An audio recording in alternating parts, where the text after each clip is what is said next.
Mandeni namaphethelo ngiyanibingelela nonke. This is your girl Philile Zulu. Thank you so much for tuning in to Mandeni Lockdown House Party and happy Women's Month to all the women base Mandeni. Today I have Umam Nonhlanhla with me on stage. Sawubona ma. Sawubona ngane yami. Unjani mama? Ngiyaphila unjani wena? Ngiyaphila. Happy Women's Month. Oh, thank you very much my dear. Yebo. So uma ungubani and ohlalaphi? Ngiwumam Nonhlanhla Mbusi. Khona la eMandeni, ngihlala ku Ward 12 ezakheni. Okay ma. So njengomama ongasenayo baba ayemganile uziphilisa kanjani nje? Ngane yami, imfihlo yami sekutheni noNkulunkulu ngamhlangeza emhlabeni, ubaba wayengekho. Kwakuyimi nje ngiyintombazane yakwaKhomo, kodwa uNkulunkulu wangenzela isimangaliso wakuphelelisa konke. Wangipha izandla, wangipha ingqondo, ngiyabona. Ilezo ikhali sami zokulwa nempilo. Amnandi kakhulu lawo mazwi ma. So uma engabaluleka athini nje abanye omama asebashonelwa abayeni babo? Ngizothi bomama abahle. uNkulunkulu empilweni uyaye akuphe umuntu ozophila naye, akuphe ubaba. Kodwa ubaba usuke ewumuntu wokuthi uyinto uNkulunkulu asuke ekubhanisele ngayo. Umama kufanele umama ahlale ewuye. Emqondweni yakhe kube kuye ukuthi ukuphila kwakhe kuye. Ngoba uNkulunkulu ngesikhathi ekudala empilweni yakho kusuke uNkulunkulu ethembe wena uqobo. Then ke obaba bakhona ukuba babe abasizi bethu ngaleso sikhathi uNkulunkulu esiphile bona. Kodwa kubalulekile ilokhu ukuthi uNkulunkulu esekudalile wakupha lezi izandla. Ngithi komama uNkulunkulu abapha ukuphila, wabapha izandla, wabapha ingqondo. Enhlizweni zabo bahlale nokuthi lezi zandla uNkulunkulu abaphile zona zikhali zabo zokulwa nempilo. Ekuthenini umama wonke akaphume asebenze azibheke yena athi uNkulunkulu ungiphile konke ungenelisile ngakho. Ake siphendule lezi zandla zethu uNkulunkulu asiphile zona ezineminwe eyishumi. Le minwe eyishumi akayiphenduke ibe izimboni zika mama nomama eziyishumi asebenze ngazo amdumise uNkulunkulu ngazo. Wow. Mnandi kakhulu lawo mazwi ma siyabonga. Ngiyacabanga ukuthi uma lezi zinto ayigqokile uzenzele yena. Hey ngane yami, imfihlakalo yami le. Imboni le eyisimangaliso. Engayifunda lo msebenzi ekhaya kithi ngisamncane. Le ndlela engqoke ngayo indlela yethu yakudala.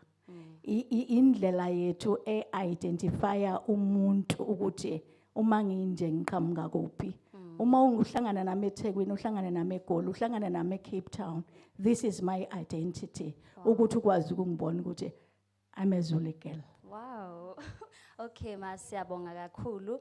Njengoba sesimbonile kumama uhle kakhulu umsebenzi wakhe. Ma utholakala kuphi ma ukuthi khona umuntu ofisa ukuboleka into zakho noma ukuyithenga? Ngifuna ukusho abantu abami. Uyangibona ukuthi ngigugile? Kodwa uzongithola ku Facebook, uzongithola ku WhatsApp. Ngikunikeza inamba yami? Yebo ma ungasinikeza inamba. 083 Yes. 31 44 702. Siyabonga kakhulu. Siyacela bandla ukuthi nemsupport manje ngoba nimbono ukuthi usemdala eniyona ndlela ayiphilisa ngayo le. Siyabonga kakhulu kuba nawe namhlanje ma. Ngibonga kakhulu bantu bami. Yep. Khona ningangibuza ngakhona ngicela ukuthi okuncane. Okay ma. Corona ukhona sizohlala nawe, angeke usibulale, angeke usiqede, sizokunqoba egcineni. Thank you. Siyabonga mama.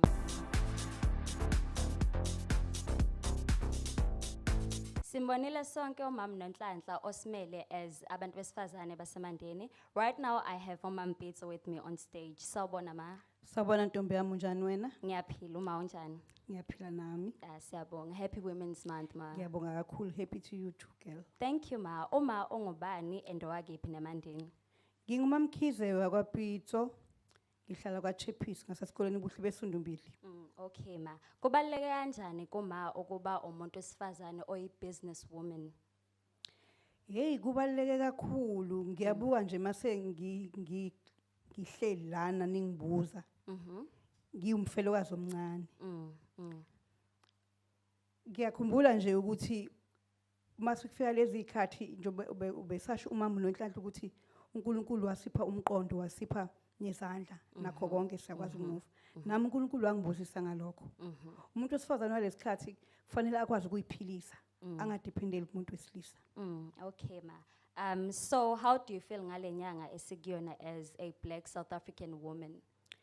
Hey lenyanga lena inyanga ibaleka kakhulu okokuqala nje ngizonitshela ngiyazalwa ngomhla 27 mina 27 August u27 ke I mean uAugust kimi unezigameko ezimbi engezinhle kodwa futhi kena ezingifundisile uthe mama noNhlanhla uya mawubeke uNkulunkulu konke kuyalunga nami ngiphila lapho lapha ekhaya kwami sinezinto ezizenzayo sazenza babe saphila sine B&B lapha kwami kuya decoratewa kwenziwa ama party imshado everything ya Eclatreasure noma ngabe yini oyifunayo siyayenza into emnandi kakhulu ekwazi ukungiphilisa manje wayethi umyeni wami funda ukushayela ungalokho ushayelelwa abafana imoto nami ngisho kanjalo kubantu besifazane bamanje fundani ukushayela ungalokho udrivela abafana imoto umfana agcine as a driver nawe uqobo akwehlisele isithunzi sakho zimeleni mina ngiyashayela namhlanje lapha kwa Mike imoto engayishayela iloli whatever ngiyakushayela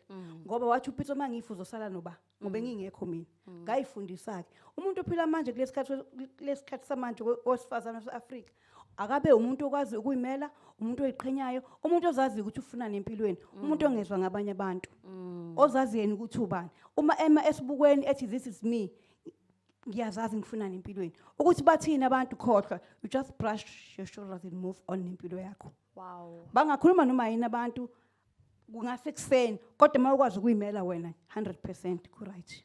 Siyabonga kakhulu ma for the words of wisdom bekumnandi kakhulu kuba nawe. Ngiyabonga nami ujabulile. Yep.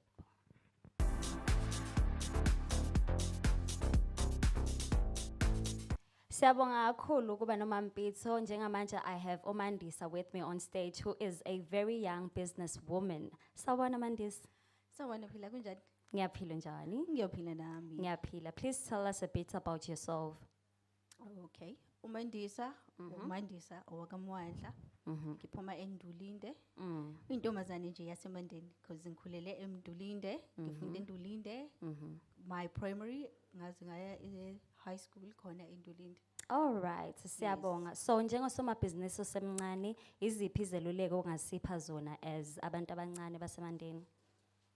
Engakusho kumuntu omncane ofisa ukuba sebhizinisini akukho lula kodwa futhi kuyenzeka kudinga ukuthi wena ufocus ukuthi yazini ilento engifuna ukuyenza le and ukwenze kuyenzeka kunanoma yiphi into yenzayo empilweni kuba nama challenges but udinga ukuthi wena uzazi ukuthi yini oyifunayo kuyona. Okay, so I read from your profile ukuthi you are actually an accounting graduate but wenza i-business le furniture. Why is that?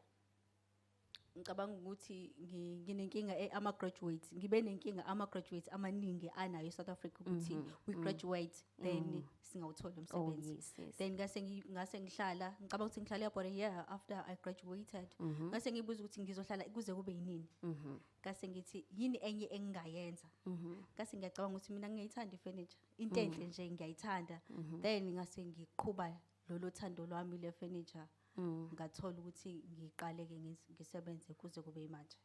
Wow, that is amazing. So how do you feel about being a young South African black woman esikhathini samanje because siyabona ukuthi we are facing GBV and all that. Wena uzizwa kanjani about all this?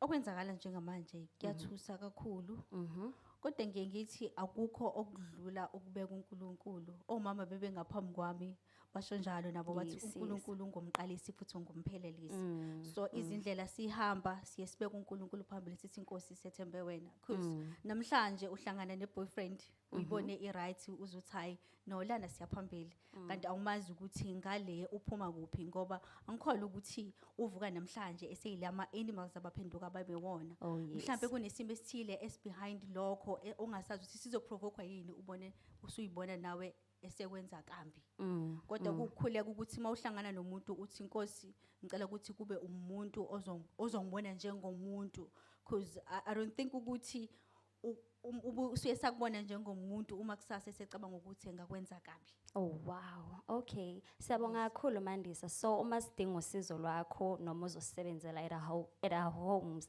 utholakala kuphi? Ngiyatholakala on WhatsApp, ngiyatholakala na Facebook. Inamba yami ithi 083 4673 Yes. 225. All right. Thank you so much Mandisa. Siyabonga ukuba nawe. Ngiyabonga kakhulu nami.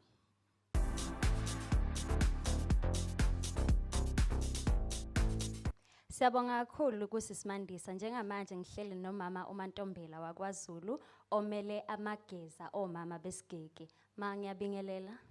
Yebo ngane yami. Kunjani mama? Ngiyaphila njani? Ngiyaphila. Happy Women's Month ma. Ngiyabonga ntombazane yami. Yebo ma.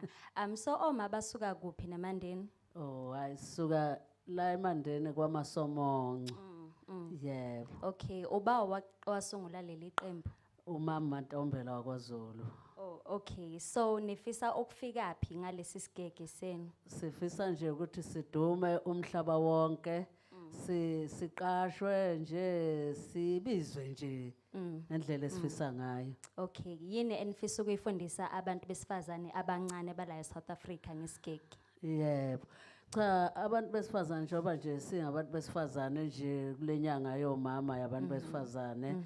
Sifisa nje ukuthi omama bonke abasukume babone lobo buhle esifisayo ukuthi sibe khona ngoba njengoba sigqoke kanjena nje sifisa nje ukuthi sibonakale saziwe senze nje nanemsebenzi yonke yezandla ngoba umama nje uyinto enkulu ekhaya Yebo. nengane ibonela kumama ukuthi umama wenze njena nayo ingane iqala ibe yigcokama njengoba singamageza nje silime senze konke ubuhlalu lokhu nje sigqokile siyazenzela omama sifisa nje ukuthi nje baqhubeke nabake besukume nje nabahleli nesebesukume laba ayibambe iqini impela. Ayi Yebo, siyabonga ngane ma. Kubaleke kanjani kunina ukuba abantu besifazane eSouth Africa? Yazi wengane yami kubalekile kakhulu kuba umuntu wesifazane la nje South Africa uyazi umama nje igama elithi nje mama ekhaya liyinto enkulu umama uyakwazi ukubona okuzayo nokungasikezi nosekwenakele nokungakonakali umama uyakubona ukuba umama nje kubalekile kakhulu ngoba ayikho into engenzeka umama engekho eduzane. Yebo ngane. Ayi siyabonga ma kakhulu. Omama bazosipha a very short performance. I hope nizoyijabulela nonke. Siyabonga ma. Ngiyabonga nami ngane yami.